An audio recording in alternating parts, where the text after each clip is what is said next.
Hi everyone, this is knitboop with a tutorial for how to use my AirTable template. As some of you might know, Ravelry has made some updates to their website that have made it difficult for some people to continue using it. For example, people with visual impairments or people who are prone to migraines and seizures are now finding it very difficult to use their new website. And since it looks like Ravelry won't be reverting to classic Ravelry anytime soon, there's been a lot of discussion about moving your database off of Ravelry. There's been discussion about Airtable being a viable substitute. There are other templates and tutorials out there, but I thought I would share with you all how to use Airtable in a really simple and pared down way. So if you haven't already, you'll want to navigate to my link tree, which is the link in my Instagram bio, and you're going to want to sign up for Airtable first.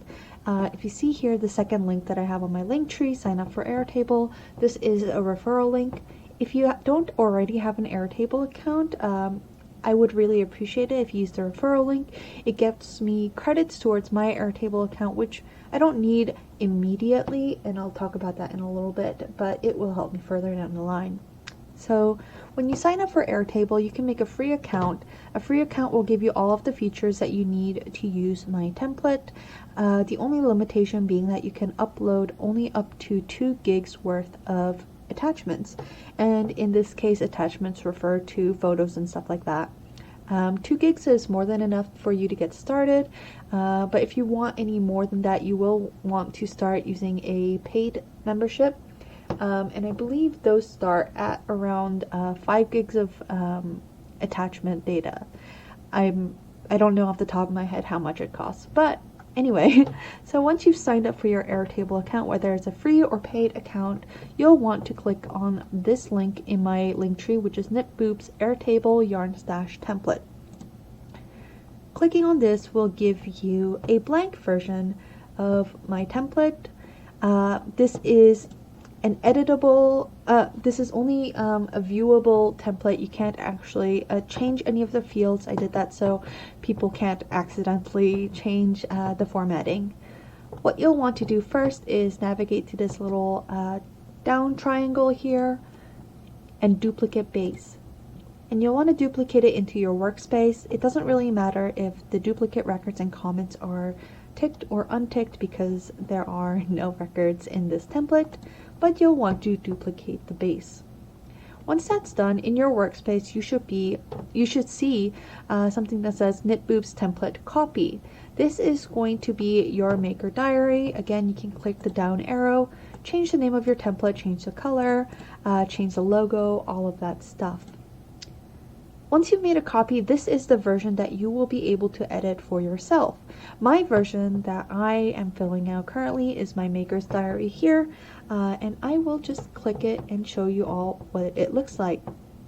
So at first glance, it's a little overwhelming. There's a lot of entries in here, but I'm going to try and break this down for you so you can see exactly what you need to know in order to use this template to its maximum potential. So we're starting off here in the maker's diary. In the upper left hand corner you can see a number of different tabs, the tabs being commercial yarn, my hand spun, and projects. Obviously you can edit and modify and customize these to whatever your needs are. I consider myself a knitter first and a hand spinner, and all of the other fiber crafts sort of fall to the side, so I've set my diary up so that it prioritizes those. So we're currently in commercial yarn tab, and in here you can see that there are 2 different views. One is grid view and the second is gallery view, and I'll talk about each view separately, but I like to use grid view to add and modify entries, so this is kind of like the edit function in Ravelry. And then I like to use gallery view to browse through my stash and look for specific yarns, or just, you know, browse around, look for inspiration as it strikes. So it really depends what you want to achieve with the particular view. But we'll start off with grid view, and I'll kind of walk you through with stashing one of my not yet stashed yarns. And yeah, let's just get started. So first and foremost, on the very left hand we have a form here that I've written leave blank. And the reason I've left that to leave blank is that it will auto-populate. In order to add a new record, you'll want to either press Shift Enter or click the little plus icon here.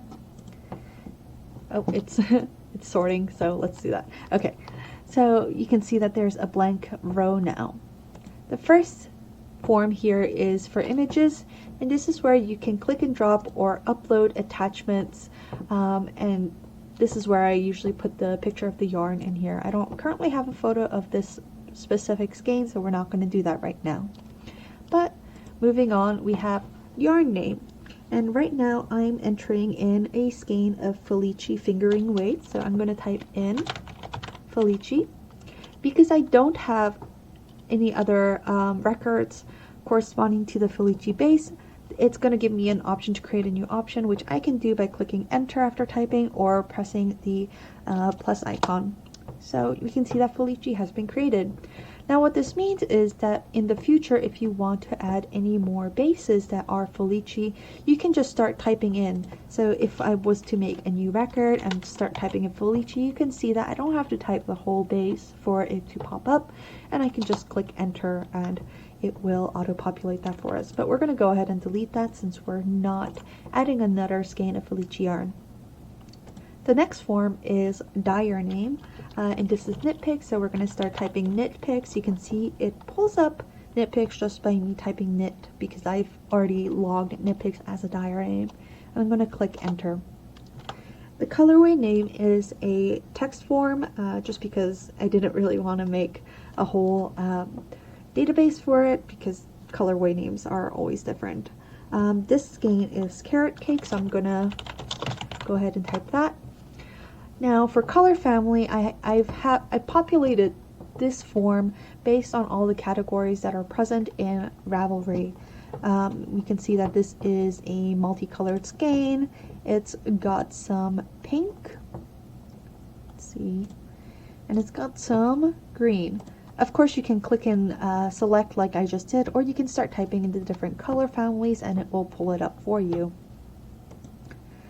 This is a fingering weight skein of yarn. Again, this is populated with the Ravelry categories, so you can either type or select.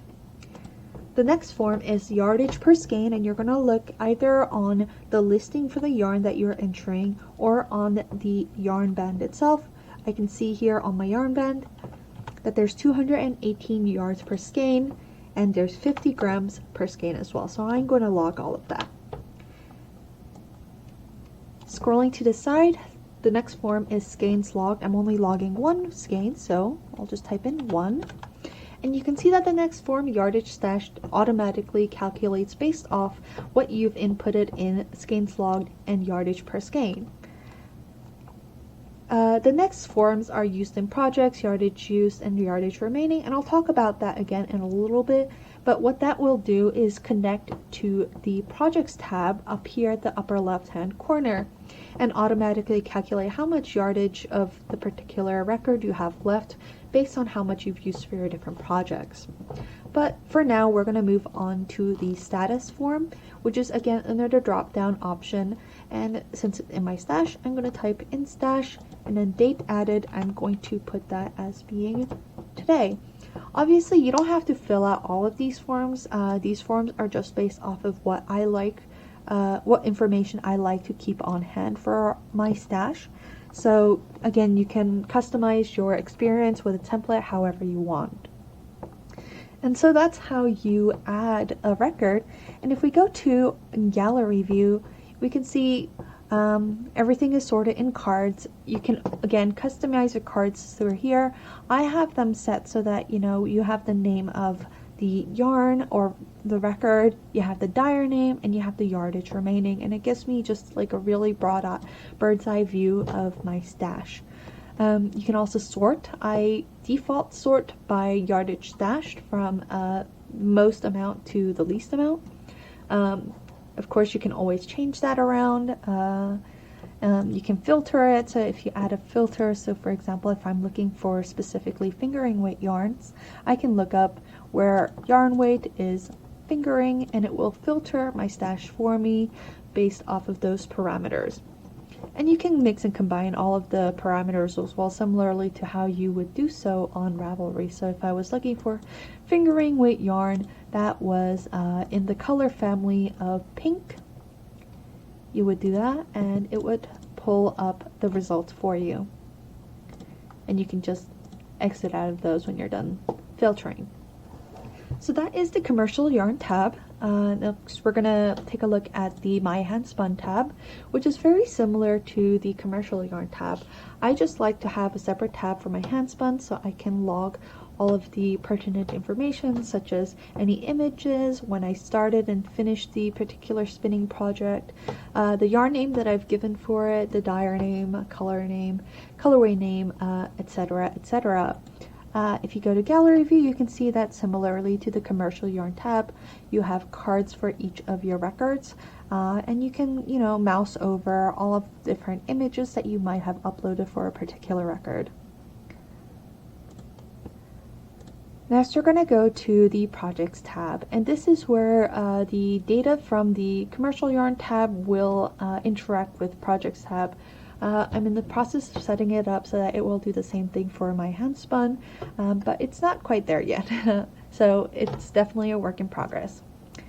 So in the Projects tab, we're going to start from left to right. So let's say we are creating a new project. Again, like you would with the Commercial Yarn tab, you can add a new record by pressing Shift Enter or the plus icon.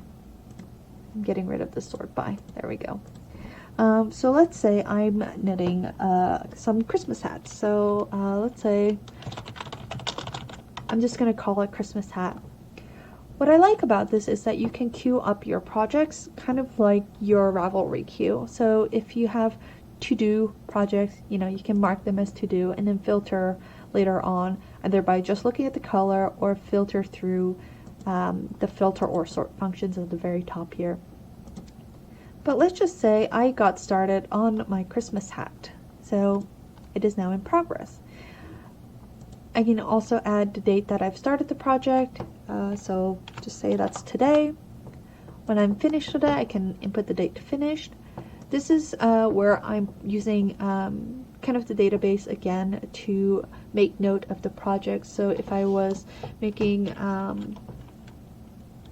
let's say I'm making like a new sock head hat, right? I can just put that in and it will enter sock head hat into the pattern database that I have. And later on down the line, if I want to make another hat using that same pattern, I can start typing in sock head hat and it will auto find it for me. Sometimes I like to sort by the designer name, so I have a form here as well. And this is where we connect this tab with the commercial yarn tab. So if I am using a commercial yarn to knit this particular record, I can either start typing in the name of the yarn or search using the plus function. So let's try typing it in. Let's say I am making a Christmas hat using the Felicia yarn that we just stashed. If I start typing in, you get a little pop-up that shows all of the records that match your search parameters, and you can see it's already pulled up Felici. By clicking this, it will connect it to that. It will auto-populate the colorway name, and any changes you make to here will be reflected in the forms in the commercial yarn tab. Let's say we're also using a different yarn, so we can click plus. And let's say we're just looking for like a palette yarn, right? So if we're looking for palette, you can see there are 3 records in my commercial yarn tab that correspond to that search parameter, and I can click those as well, and it will auto-populate. So let's get rid of palette. Let's say that we use half a skein of the Felici, and so you can just do 0.5 skeins. It will auto calculate based off what you've put into the commercial yarn tab how much of that yarn you use. So you can see that it used 109 yards if we used half a skein. Now if we return to commercial yarn and go to the Felici yarn, so let's filter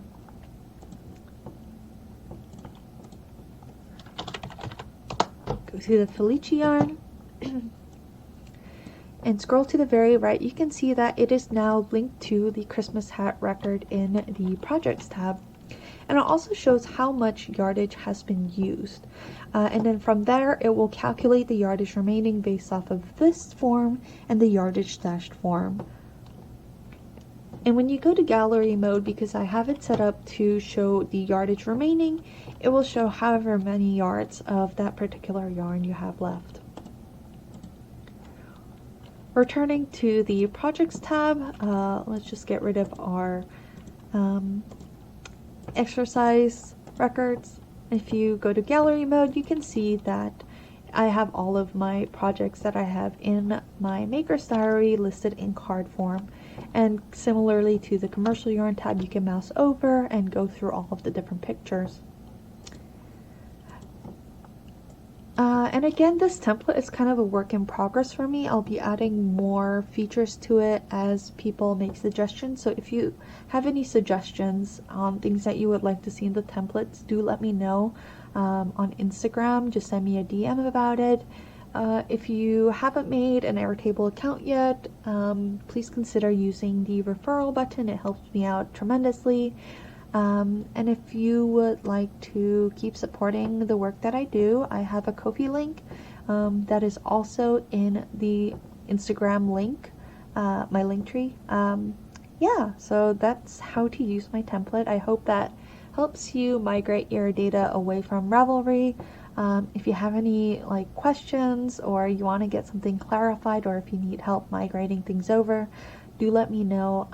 I will also be helping people migrate their Ravelry stashes over into their Airtable templates for a nominal fee as well. If that interests you, send me a DM on Instagram. But yeah, I think that's it, and happy stashing.